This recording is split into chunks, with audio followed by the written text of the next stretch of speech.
I've had the thought many times, like, if only I could chop my body off, in effect, chop my head off, and I'd be fine with my head, but the rest of my body, I want an exchange. I want an exchange. I want a way out. If I don't, I'm just going to punch these walls. I'm so unhappy in my own body, and so that's caused a real disconnect. And what I've found is that, you know, the rejection of what is, I mean, rejection of your own body, it is you got it for life. It's part of you. That's not gonna. It's insane, really. It's insane, at the end of the day, isn't it?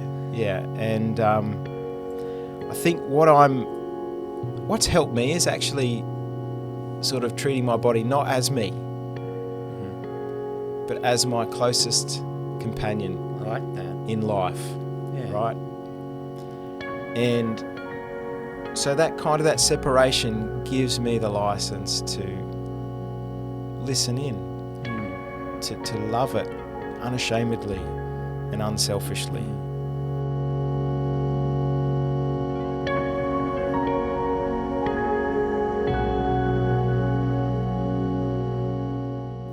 Welcome to Everybody Knows. Thanks for having me, Tim. No, this is the chance that we get to know you, Ben. You're the host of this brand spanking new podcast, also a YouTube channel. Yeah. And this is the day where we get to meet you, the host. You are my best mate. We go way back to childhood days. I mean, when I think of growing up with you, I think of church, work, and I think of sports, and pretty much that was kind of my life. It was kind of our lives as little kids growing up in this little community in the town of Burpengary. There pretty much wasn't much else to do other than those three things. No. Was there? No, you certainly made your own fun. Yeah, Burpengary. We used to talk about Burpengary like we thought it was the best place to live in the world. Do you remember that? Yeah, I mean, you may have talked like it was the best place, but no, you're right, man. It was. I moved up from South Australia, and coming up, I remember the first thing we did when we came up to visit Burpengary for the first time was we took a trip to Bribie Island to the beach, and it was like, from a South Australian kid, like this was like the best beach in the whole entire world. And I've since discovered that there is a world beyond. There are better beaches around. There's a world beyond Burpengary. Yep, even half an hour up the coast. Exactly, even not that much further. It's a beautiful place. Definitely a beautiful place in the world. And we've since travelled the world together. You've lived in a couple of countries. I've lived in a few too. And we have found ourselves back here on the Gold Coast, working together again. This is probably, if we couldn't count on our both hands, maybe together, the number of jobs that we've had together, from leaflet runs to, working in Woolies, and various other jobs along the way. But there's one kind of, I think one of the earliest memories I have of us together was when you just joined this church that we were a part of, and we were in the Sunday school together. I think we must have been grade 6 or 7. Yep. And we had to perform this play for church, Cain. Yes, the story of Cain and Abel. Story of Cain and Abel. What do you remember? What do you remember? It's a bad boy story. If you're not familiar with the biblical story, I think most people would be. Yeah, maybe of that one. But yeah, I remember, just to add a little bit of fun and a bit of shock value, we switched roles, right? So in the story, these two brothers, these were kind of like the original badasses of human existence, right? Abel wasn't. Cain was, but we kind of made them both, didn't we? Sure, we did. We flipped the roles. So Abel killed Cain. Yeah. Cain was meant to kill Abel. But dude, I can't even remember. Was I Abel? Was I Cain? Were you the bad guy? Pretty sure I was a good guy. But look, we had so much fun together, and I remember that that moment in time actually was when you had a life-changing moment. Yeah. Because Sunday school went from being at church to actually in the hospital room. Yeah. In the Royal Brisbane Hospital. And I remember we'd actually drive up on a Sunday morning so that we could, there was only about 3 or 4 of us in this little, church Sunday school class, and we would spend it with you in your hospital. It would have been for a couple of months, man. Yeah. Dude. The funny thing is that my real health journey, starting with a diagnosis, being in hospital, that started at 12 years of age, close to when I first met you, and my family, started going to the church that your father was the pastor of, and I was involved in the Sunday school, and then I fell drastically ill, and yeah, as you say, I was in hospital for 2 months, and you guys on a Sunday morning would come and visit me, which was awesome. It was about a 40, 50-minute drive, and they were pretty special times, and I, like anyone who's in hospital, sick, and in my condition, I was pretty helpless. I wasn't eating. I was just being fed through a nutritional, pipe thing that went in my chest. I remember kids, I was in the children's hospital. I remember kids would have like KFC brought in, and I just smell that smell. But I'd been newly diagnosed with an inflammatory bowel disease called Crohn's disease, and it took a little while. I first had emergency surgery to remove an abscess on the bowel and part of the bowel that they took out, and at that point they didn't know what it was. I was in ICU, intensive care unit for 5 days, and my mum and dad must have been, and my brothers must have been pretty overwhelmed and distraught. But it was great to have a faith community, even for me personally as a young kid, with support from you guys to kind of make it through. Yeah, well, I think it was almost from that moment on that our friendship kind of started to shift and change too, because in the early days we were fairly fiercely competitive, and I think we've carried that competitiveness on to a certain degree. But one of the things as we've kind of grown to know each other over the years and become best mates, is, at least from as long as I've known you, you've lived with pain. You've lived with moments of intense suffering. You've had surgery several times. You've been rushed off, obviously, to hospital, and walking this journey along with you over the years. It's been tough seeing my best mate, and in some ways, knowing that there's very little even I could do to help you. I remember times when I'd just be praying to God just somehow to just zap and heal you, and hopefully it just would be. I'd be able to have my best mate to back to be able to do all the fun things we would do. And the thing about you, Ben, and the thing is why I'm so excited about this podcast, which really is going to be, I think, a beacon of hope for people that are suffering with long-term chronic illness and diseases, is that you have never let it internally.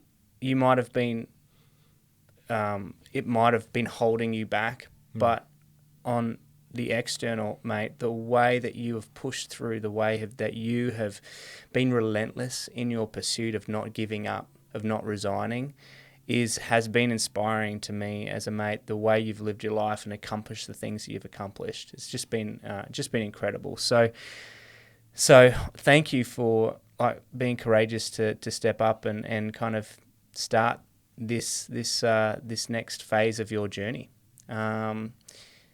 Can you tell me a bit about the reason why we got to a podcast, or the reason why we're sitting here today, kind of recording your intro to this this project. Yeah, thanks, Timmy. Yeah, we might get, I do want to get personal here and honest. Like this is my honest journey. There might be some tears, even there already is when you were talking there, and I appreciate that, mate. There might be a few loose words as well. When you're suffering, you go to the depths, and that's been maybe part of a strength that I've found, and particularly to have a life-threatening situation a number of times throughout my early years, and really reaching deep into myself, my faith, hope, and what I've got to give to people also suffering, and the compassion that I have simply because I've been a person who's in utter, in weakness, and found some peace in that, which gives you a whole lot of strength. This journey of healing and discovering life really unhindered by disease is something that I know now as a 38-year-old with a family of four beautiful little kids, amazing wife. I work in media. I'm now working full-time, which is pretty awesome for anybody suffering Crohn's. I want to help others and myself to live that life that they've dreamed of and maybe discounted and thought, well, that's not possible for me. To live a life that's not hindered by this disease and dictated by poor health. Resigning all of their dreams, resigning what they feel they have to give the world and to give others. So I'm trying to bring conversation out with people around the world, doctors, researchers, healers, and sufferers of chronic illness, to discover what's going on. What are we finding now that are the keys to unlocking the body's own incredible potential to heal itself? What are those keys? What are we finding? And conversation and video is such a great accessible way to do this. If you told somebody suffering from a chronic illness, hey, just go and read these books and research this, and then get the strength and the endurance and stuff to do this very difficult journey of transforming their diet, their lifestyle, all of these things. It's just it's a way too hard basket for people, and it's also contrary to what they're probably hearing from their doctors and unfortunately their specialists, because the latest findings and research, it just takes so long to filter down to the practitioner unless that practitioner is really pushing forward to hear what's going on and to apply it. But so I want to use my own journey. I've had some success, but I'm not there yet. I still suffer constant pain in my body. Other things like I've suffered anxiety and depression, brain fog, lots of things that I really want to find an answer for and use my journey and my inquiry into that to help others and make that information accessible for others. So you're like the mad scientist that's willing to guinea pig on themselves, use themselves as the guinea pig for the benefit of others. And there's something you said there when you were talking about your journey, and I find it just, when I think about the two of us, right, we are very similar and very different, and my journey would be like, I'm going to climb the top of this mountain and I'm going to get to the top, and I'm ambitious in that way. But what I love so much about you, Ben, and why I think there's just this special friendship and bond between us is you're the guy that wants to go deep. You're the guy that will say, I know that there's an ocean of untapped resources, of untapped life down there that I want to go deep. And for as long as I've known you, even in the depths of your struggle and your suffering and your pain, it's almost that there you've found such a special gift, a place that you share with the world, whether it be in your music writing. Ben, I know you were able to release an EP during probably one of the toughest times of your life, right? How was that? Back, we're going now 20 years ago. And that was out of, so I mentioned before I had my first, the emergency surgery and diagnosis at 12. My high schooling years were pretty good. I didn't struggle a lot. Dude, you were school captain. I was, yes. Oh, of course. That was one of the things we weren't able to share together was our skills. You were as well, exactly. But we both managed to try and pip each other at the school captain, but I was always envious of your speech. I remember you read your speech and I was like, dude, if only I had a way with words like Ben did. But yeah, sorry, mate. I do love the speech writing. Yes. So you made it through school, I guess. And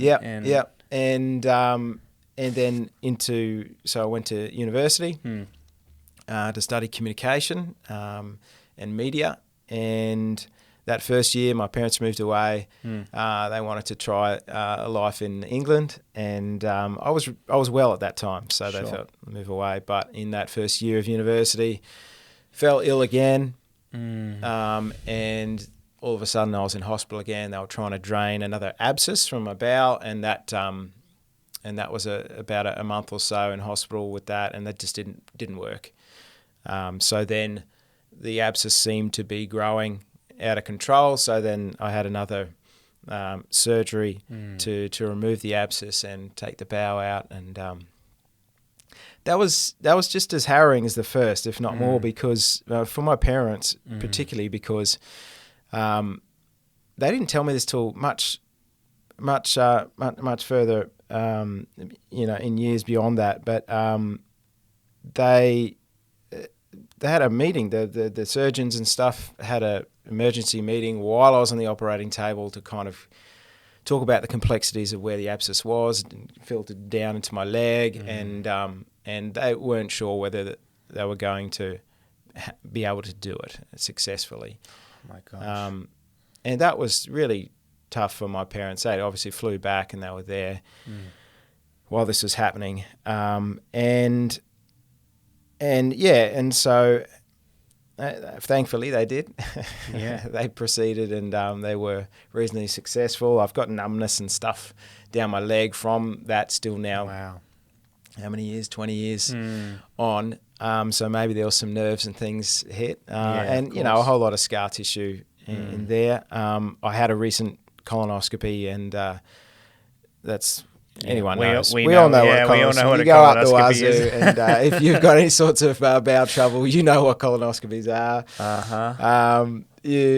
So let's just say it's not the one that goes down. It's not the one that goes down. They go up. So, and they couldn't fit the camera through, and then I had to have another one because you have to drink this prep and all. It's not a fun exercise, but I had to do it again a month later, and they try a kids one to get it up there, and even then they had difficulty, and because of this, just so much scar tissue between the joint of the large and small and large bowel where they'd done the surgery. So, which is another reason why I need to take care of my health. I'm 38 now. We're getting old, Tim. We're getting old. There's a few creaks. Well, we're not old, but our journey is moving on.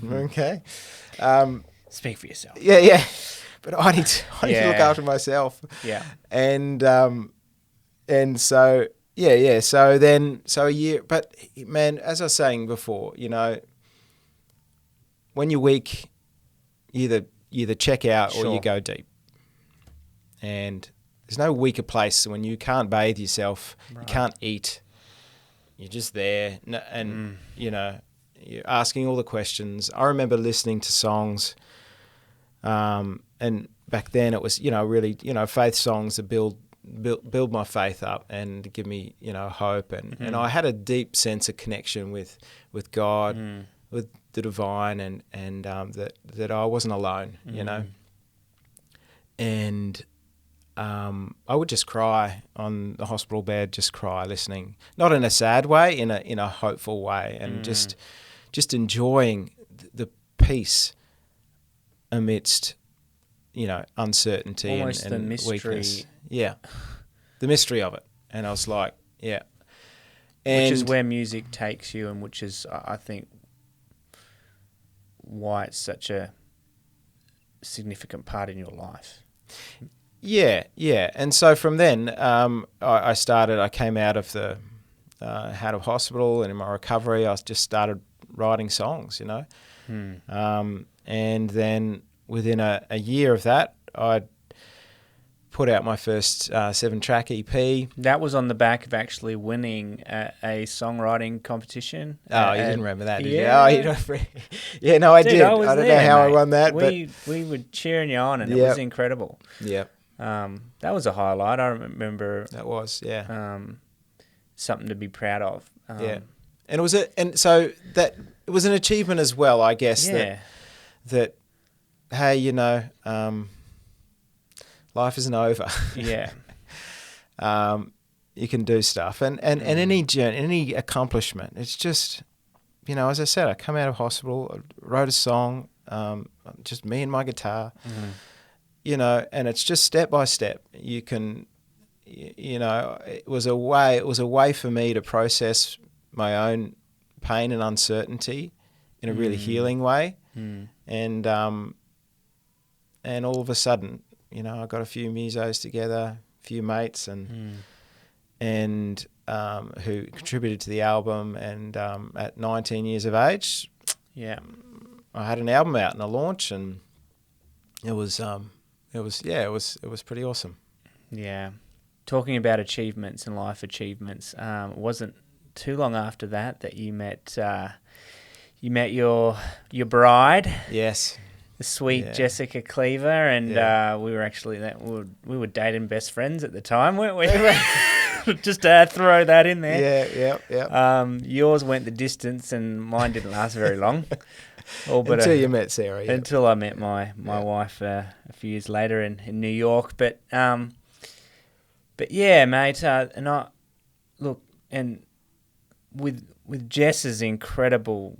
I mean, you and her, you're like the power duo when it comes to, your giftedness, especially as artisans, as people that just love to kind of suck the marrow out of life, and not just to kind of experience and achieve things. But you're a special match, and she, I jetted off to New York, and then she kind of has become your rock, mate, and she's been an incredible source of strength for you on this journey.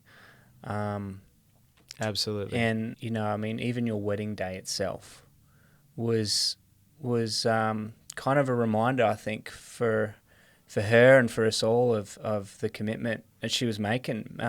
Marrying you, mate, and I'm pretty sure she would say she's still reaping the We're touching the benefits nerves now, of it. mate. We're touching the nerves. But that yeah. was, It thinking was. back to that day, mate, that was... Yeah, and even, I wasn't well, obviously. We married I was 22. She was 23, and so we married young. And she I remember my mum, who, bless her heart, my mum's not with us anymore, but when my mum saw that our relationship was kind of getting serious, she pulled Jess aside, and she said, now, she took her out for coffee and kind of freaked her out totally, because she had this kind of straight talk with Jess about, hey, now this is, what Crohn's disease is, and this is what's happened to Ben, and this is the prognosis. He might not live as long as everybody else. He might be up and down with his health most, if not all, of his life. This is what you're getting into, and if you're not up for that, then I would suggest that you. Did you know she was going to say No, I this? didn't know. Oh my goodness! Did you like want to know at just all. like I wring should've- your mother's neck I when she know, got right? home or I know, something? like, what are you doing? You're scaring off Ah. the good catches. And so anyway, so she proved to be an even better catch because she's like, well, and she says now, like, well, what else can I do? You know, like, I love him. I can't just kind of like turn that off. Wow. And we did have a special connection, and being able to talk about the deeper things of life, and that's what our relationship is built on. Now, we had you're at my Bucks party. Yes. Well, you were my best man at my wedding, so you were certainly there. But you and my brothers Luke and Seth planned this ridiculously awesome It Bucks was pretty party. fun. Mostly your brothers planned it, but yeah. It was like this mega Scavenger hunt in the middle of the Brisbane CBD. Mm-hmm. And it was outrageous. It was so fun. But all the while I was in a wheelchair. Right. Because at that time I couldn't stand up for very long at all, let alone run around the city. And so you guys were pushing me on a wheelchair. I had streamers and stuff coming off that. Wow. And then on my wedding day, Right.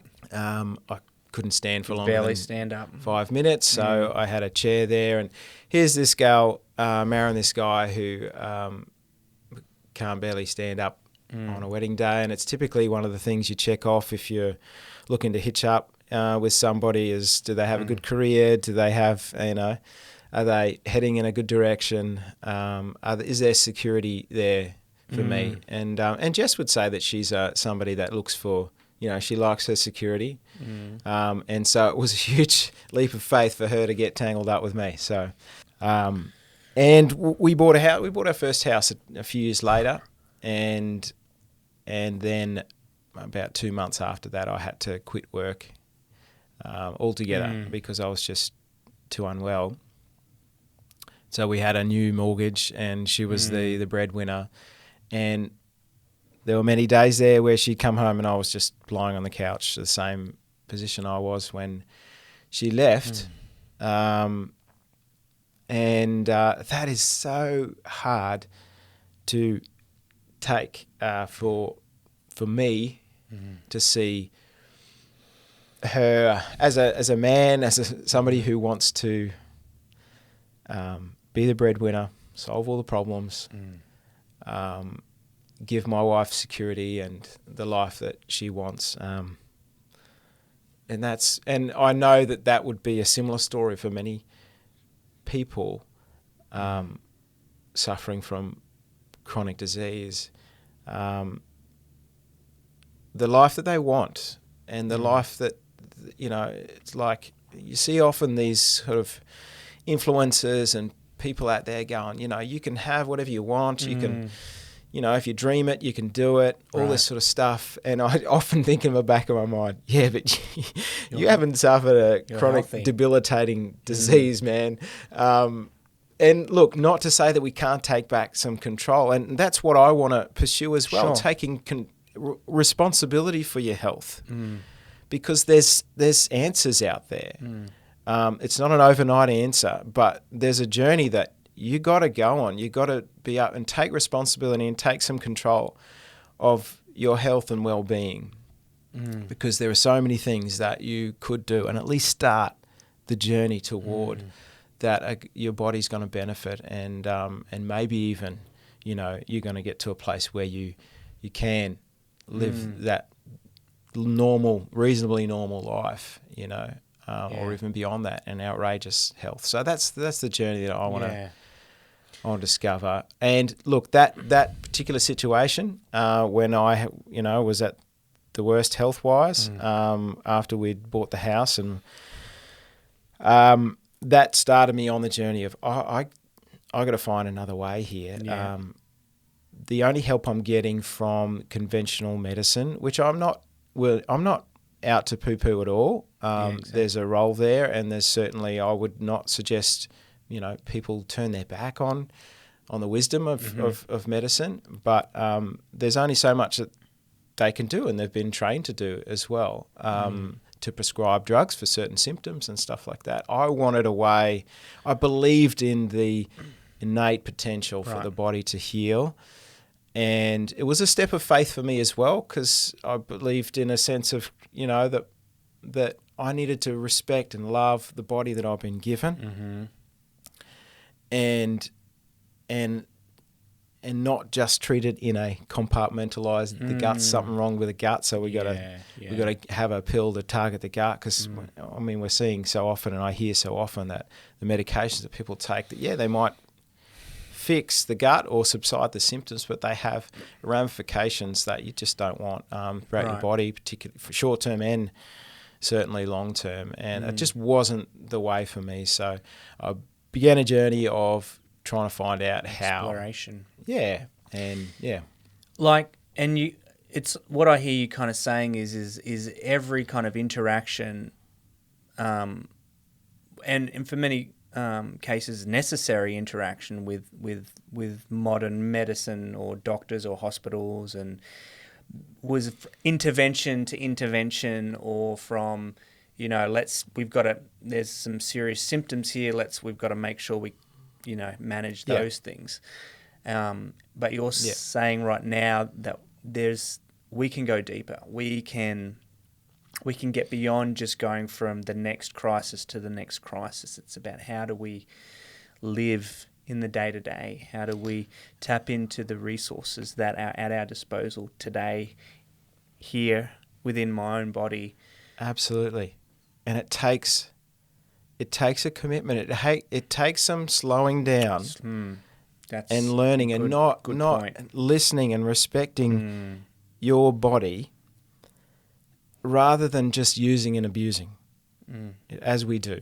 We've got a schedule, we've got this, our goals, we've got stuff to do. We've got the next silver bullet, blog post, journal article we've read, answer to every life's health problems. Yeah. And we just use the body often as a car without maintaining it, listening to the early warning signs, or at least keeping it in good shape, but then listening to the early warning signs of when things aren't right. And if we did that to a car, it'd be end in disaster, right? Exactly. You got to maintain it. So, but you can't just get rid of that car and get another car. This is the one body you've got. Here's the challenge, though, for somebody experiencing a chronic illness, pain, the body's not happy. It's almost like the last thing you want to do is go into your body and be present with it, accept what's going on, because forever I have wanted to reject what's going on. We kind of want to put it aside and even reject my body and myself, as in, there's been nights, I know that people would relate to this, where, I was in so much pain and discomfort just lying there, no explanation, no reason why. And these are sort of symptoms of Crohn's disease. It starts in the gut, but it's an autoimmune disorder that so often affects joints, and it develops into other conditions, fibromyalgia, arthritis, stuff like that. But aside from that, just unexplained swelling, pain, discomfort. And I've had the thought many times, if only I could chop my body off, in effect, chop my head off, and I'd be fine with my head, but the rest of my body, I want an exchange. I want an exchange. I want a way out. If I don't, I'm just going to punch these walls. I'm so unhappy in my own body, and so that's caused a real rejection, disconnect. And what I've found is that the rejection of what is, rejection of your own body. It is. You got it for life. It's part of you. That's not gonna. It's insane, really. At the end of the day, isn't it? Yeah. And I think what I'm what's helped me is actually sort of treating my body not as me, but as my closest companion. I like that. In life. Yeah. Right? And so that separation gives me the license to listen in, to love it unashamedly and unselfishly. Because, man, if we knew what we understood what the body was doing right now in every moment, it's an absolute miracle. We've been gifted this thing. It's an amazing thing. And even, talking as a man, talking about your body almost feels like awkward, sensual in some way. Yeah. But, and so that's an obstacle to push through. And for me, that's an obstacle to push through, Just the focusing on my body, it almost seems, self-absorbed or... Selfish, yeah. Or, what's the word, conceited or vain or something like that. I think culturally, if you've had an upbringing like us, as kids, you've got to kind of like neglect yourself for the sake of other people. Yes. Most people that are in careers, whether they're a nurse or they're, a teacher, and it's all about helping and serving other people, firefighter, first responder, whatnot. There can be this sense of like everybody else is more important than myself. However, you're no good to nobody, like that saying is, right? You got to put your own mask on first when you're on an airplane before you can really help and assist other people. That's it. You've kind of stolen, the content for this next question. What's in this name? Everybody knows. You've really kind of dabbled on that a bit. I remember when you first texted me the name of your podcast. It was some crazy. I don't know if it was early in the morning or if it was like ridiculously late at night. I just get this text and it says, "Everybody knows," and I was like, "Holy cow!" I was like, "What the hell did I do? That suddenly everybody knows." I'm so sorry. I was like, I'm sorry. I was pretty screwed. What have I done? And you've known all the things that we've done and things that probably wouldn't or is want. It that? Or hang on. Oh, does he know about that? Right. So how does everybody know? I'm like, I don't know. I'd have to look back. I was like, question mark, or what it was. But then you said that's the name of this podcast, my new podcast, and I was just like, right away, I was like, that's it. It's like that's not an opinion or what do I think of it. That is it. You've hit the nail on the head. So I loved it when I first heard it. But explain that a bit more.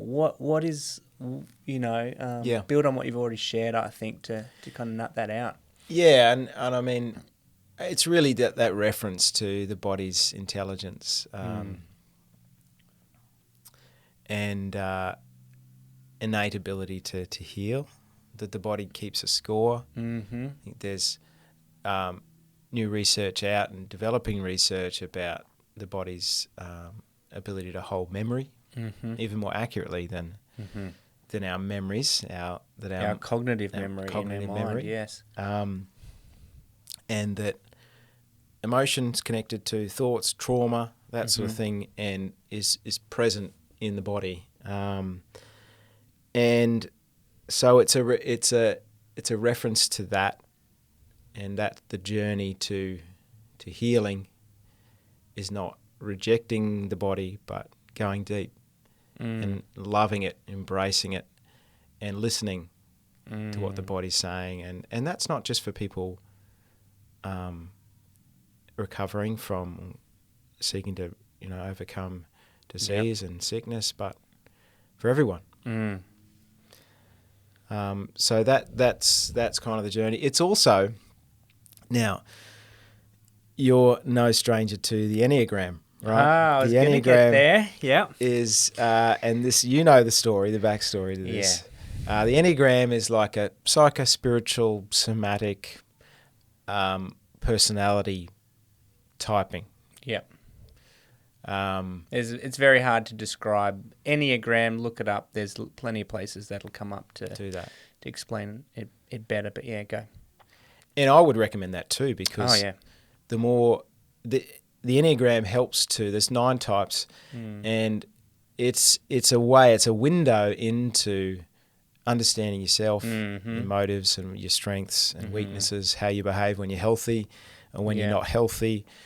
What things to watch out for and what things to really push into. And you're a bit of an Enneagram I'm nut. a geek when it comes to that, yes. Enneagram. And you help me to understand and find my type, Enneagram type, which is the type 9, the peacemaker, which is, and all of these types have an intelligence center. Yes.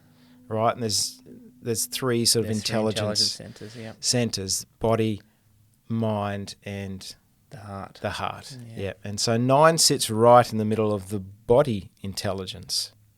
Right? Also known as the gut. Yes. Yeah. Hello. And but the 9s, because they sit right in the center of the body. Yeah.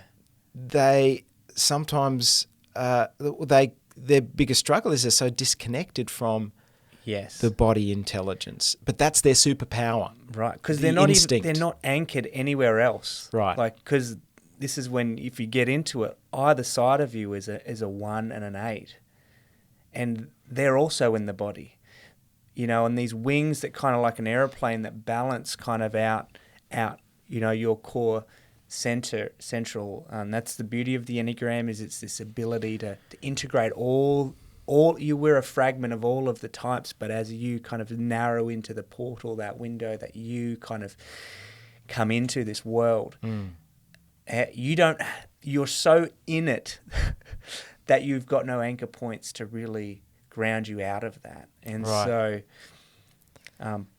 it's quite an incredible, beautiful, a gift, the 9s really are. Yep.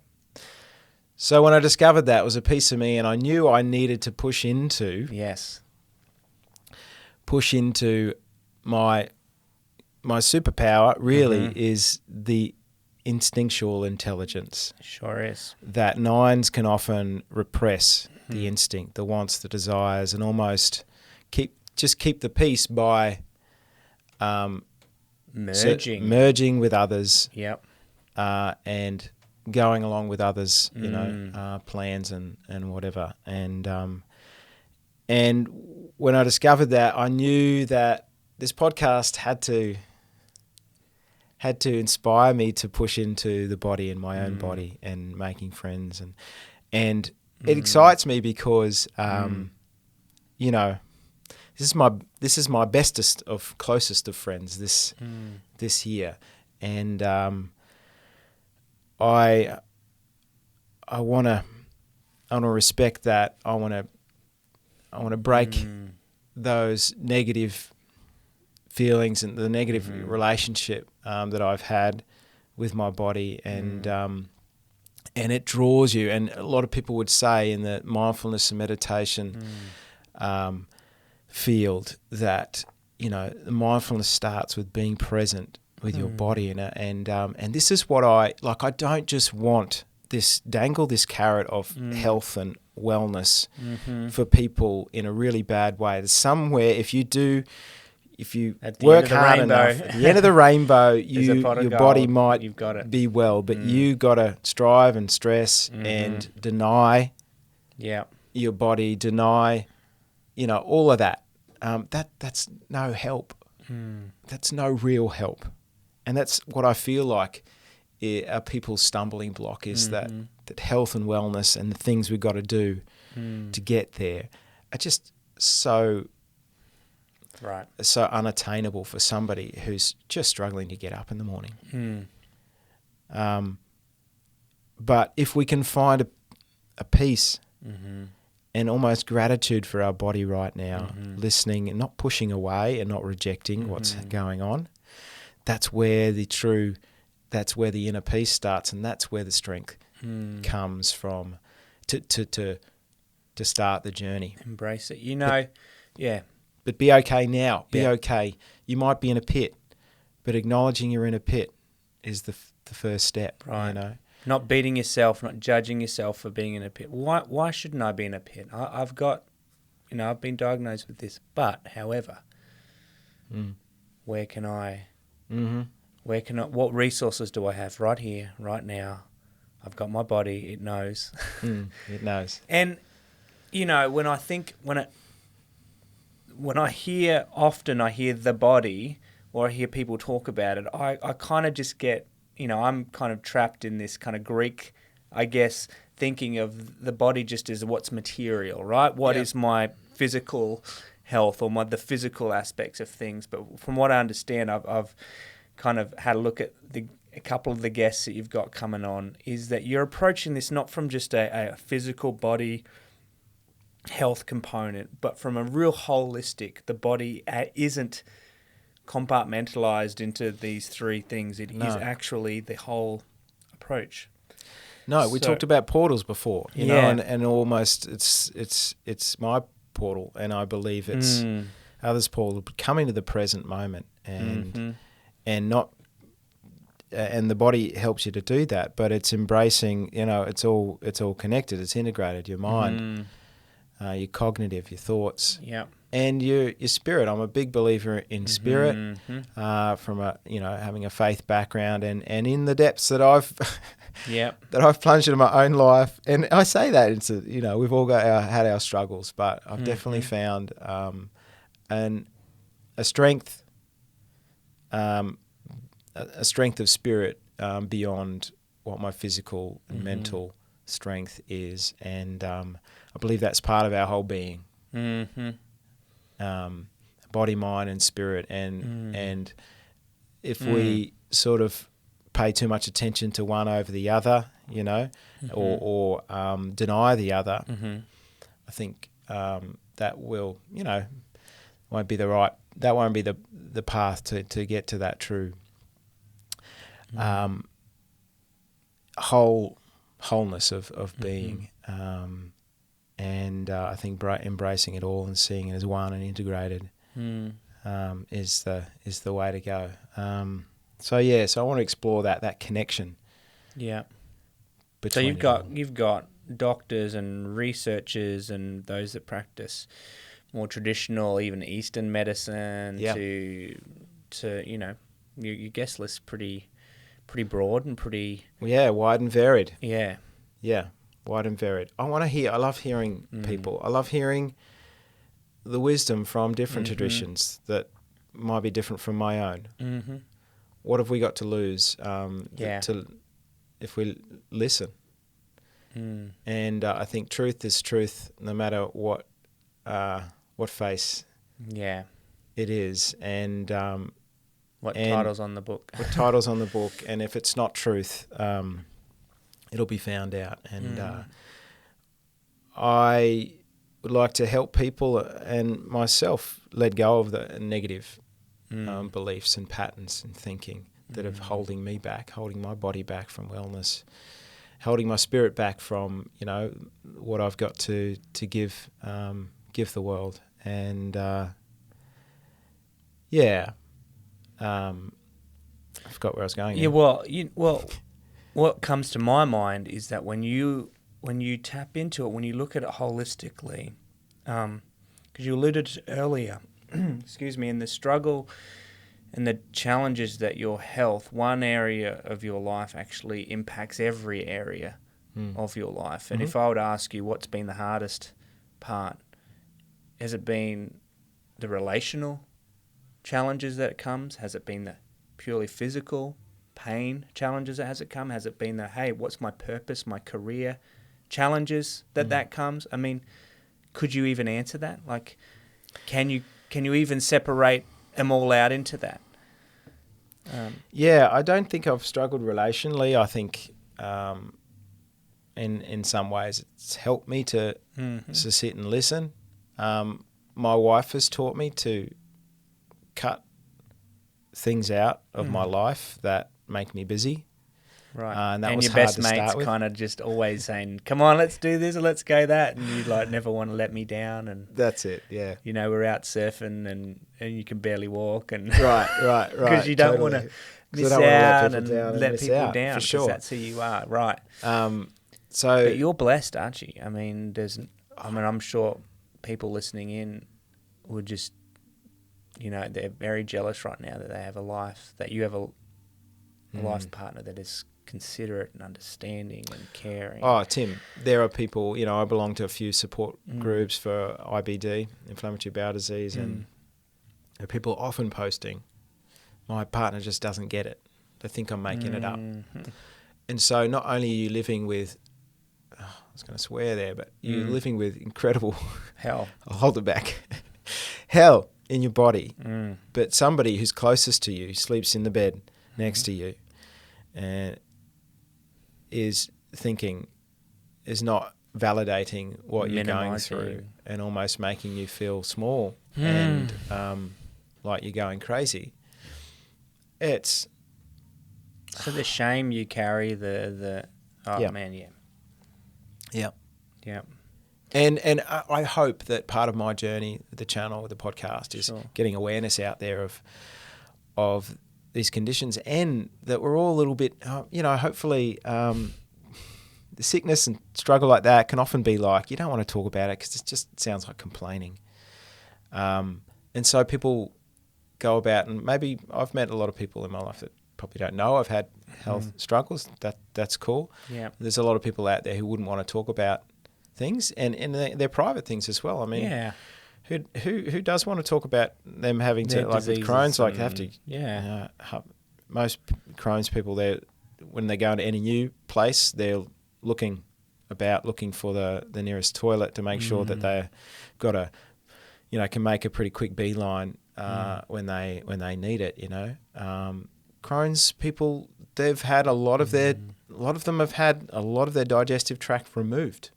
I'm talking from the top to all the way down to the bottom. A lot of sufferers have bags. Yep. And this stuff nobody knows about this stuff, and I want to be a part of the education for people to not make it such a hush-hush taboo subject, so that we get some awareness and some understanding. I know a lot of sufferers, they have trouble trying to explain to employers what their condition is, and that sometimes they are just not good to come in. They're just not, they have to stay in bed, and it's hard because you haven't got a bandage on your head. It's an internal illness, so that is a big part of the struggle and the challenge. So getting back to your question, the biggest struggle for me is that I think I have had to give up on so many things in life because I haven't been able to, I feel like anyway, have been able to run the distance. These things are these like these dreams, achievements, ambitions, work, things like that. And I'm a very achievement-orientated person, and I believe I've got a lot of skills and abilities to offer, but I've so often got disappointed where I've had to kind of give it away, or not knowing, going into something not knowing whether I have what it takes health-wise to do it. And so often I feel like, I can't commit to an employer or somebody, even though I'm well now, I might not be well in 3 months' time. And you feel like you need to have the sit down with the employer. So do you understand? Like your mum had like with Jen? Yeah. Wow. And I mean that's hard. So for me, finding an occupation, vocation that suits me, and that's part of the reason why I went into my own business. I did first aid training. I started a first aid training business about 8 years ago. Built it from the ground up. Yeah. Incredible. And did reasonably well with that. And it was so that I could live life on my own terms. So I plan, but we all know going to business, you often get, it's Doesn't all always. about the customer, and Right. they're your employer. But it was an opportunity for me to design my day and my week so that I could work around. And maybe today I'm not feeling well. Maybe I'll just take it easy for today, and I'll check in the afternoon and Right. see what I can do. But I remember for so many years now, I work full time now, which is fantastic. But I've only really worked a full time job in more recent times. Previous to that, it wasn't possible for me, and I didn't feel it was right to commit to that for an employer. And so that's been a struggle for me. And to make progress in my career, I feel has been a real struggle, because I often just get daunted with the task of coming to work and delivering for 8 hours a day between 9 and 5. So that to me has been probably my biggest challenge, I think. And I think of people listening and whatever their major struggle might be, whether it is, the impact it has on their relationship or just purely physically, they're just 24/7 in pain, like you said, work. It tells me how important this is, this ability to really do the hard work, to discover what is out there and to share that. And what I think is really cool is the beauty of a podcast, right? The beauty of even a YouTube channel is, Ben, you get to create a community now to help bring transformation in people's lives, right? To help bring through the simple task of bringing it back to the body as a powerful way, and Absolutely. so what I mean, as we talk about ways people can kind of learn and interact with you and with one another, maybe shed some light on what you'll be putting up on the podcast and the YouTube channel, because it's more than just a podcast. It's more than just a conversations. I know you have a heart to build a community. Yeah, I do, and we'll see what develops. I'm not in any way going to jump into committing myself to so many different things, because I know that for me I can't do that, and I think it's probably wise anyway. But to start with, I want to document my own journey on a YouTube channel, incorporating these podcast interviews, and this is the scary part for me. I'm starting this journey. It's going to be fun, but I've got to apply this stuff, If I want to be legit and talk to the people that are, on the forefront of research and, a lifestyle of wellness, I need to actually, go all in. So does that mean, you mate, like after every guest, you're going to have to get a free trial on their greatest offering or something like that? I mean, you'll be... I hope not. I'll be out of money. You'll be out of... Well, free trial at least. Free trial. First week. Everyone's got a free trial. Yeah. So, we know that goes so definitely, I'd encourage people to subscribe to the YouTube channel and stay in contact with me. I want to know, it's not my aim just to put out videos. I want this stuff and these resources to help people. In time, I think I'll, have a group, a community in which, they can interact with others. But we'll see what develops, So if you do want to stay up with what's going on, go to the YouTube channel. I'm also on Instagram. Although, that's a learning curve for me. That's just another thing for me. But to learn.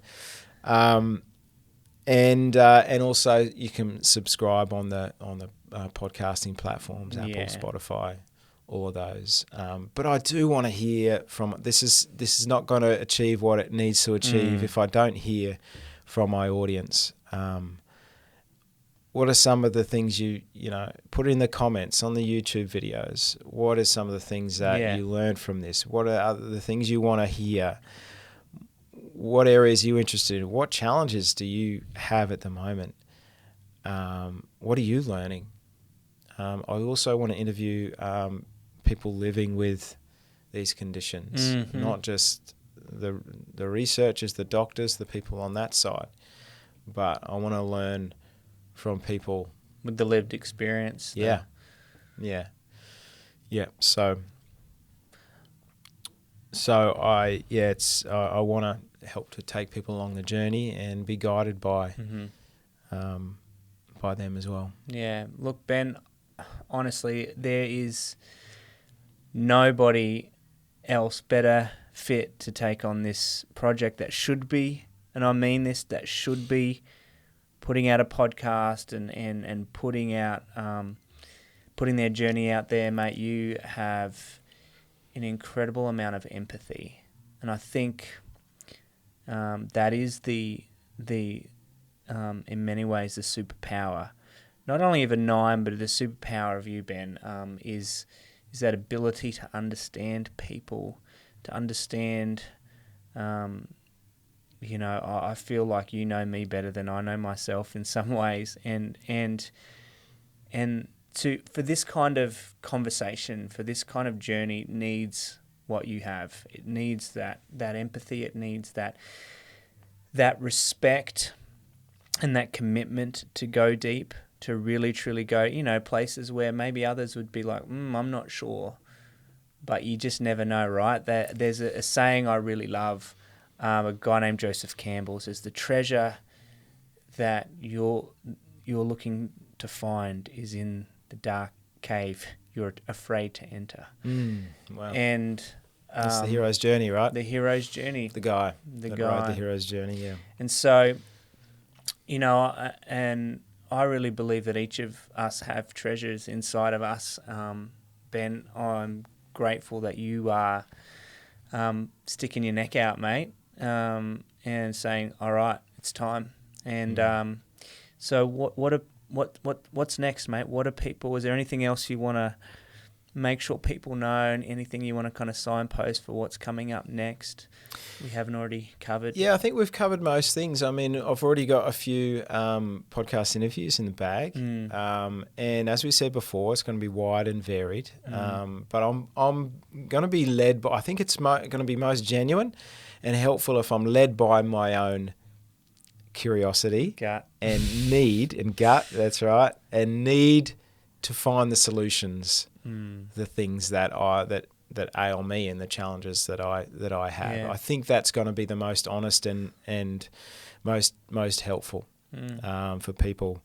It'll keep me honest anyway. Yeah. And are you keen to hear feedback from people with suggestions and things? Yeah. Absolutely. Yeah. So use whatever you can in social media platforms, on YouTube. Write into me. Send me a private message. If you think I can ask some questions, talk to people, and get the hunt for the information that you need, then I'd love to hear about it, But the first few podcasts I talk with, this is a exclusive scoop. Already I've got talked with a transpersonal acupuncturist, a mind-body nutrition specialist, an exercise physiologist, and soon I will also be talking with some heads of associations for IBD and doctors from the conventional line of things and the other side as well, because it's all good. Dude, I'm lucky I get to, see some of the behind the scenes happenings Yes, of you the do. podcast. And I did have a sneak listen into one of the interviews you had, and I was just amazed, glued to had the headphones on, and it was just incredible. And if, by the time I think this intro to the podcast gets launched, there should be a few videos accessible for people. So I'll really just encourage everyone to just jump on, hit subscribe right away. You will not regret it. Make sure you share it with other people. If you've got people in your life that maybe you aren't a sufferer, but you've somehow come across this, share it with them.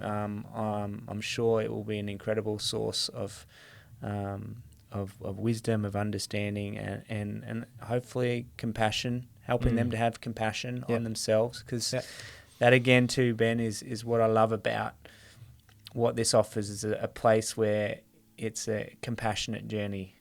It's not just a you shouldn't be kind of black and white journey. It's a yeah, you got it, man. Yeah, so make sure you do that. Dude, I'm excited. This has been so good to kind of journey back through memory lane a little bit. Proud of you, man. Really proud. Thanks, buddy. And get on into it. It is time to let the Everybody Knows podcast fly. Thanks, buddy.